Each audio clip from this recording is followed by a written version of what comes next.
Hello guys, welcome back to the channel. In this today's tutorial, I'm going to show you how you can check data usage on Android phone.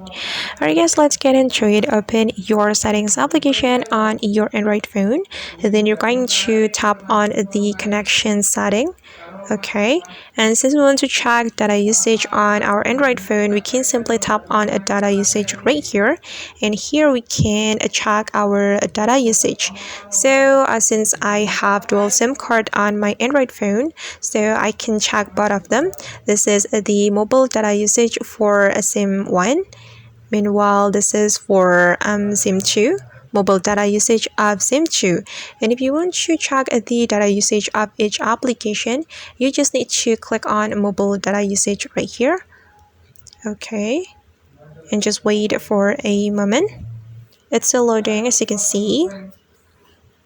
Just wait guys, it takes a little longer and you have to be patient. Okay, and this is my data usage for each apps, for Instagram, WhatsApp, and so on.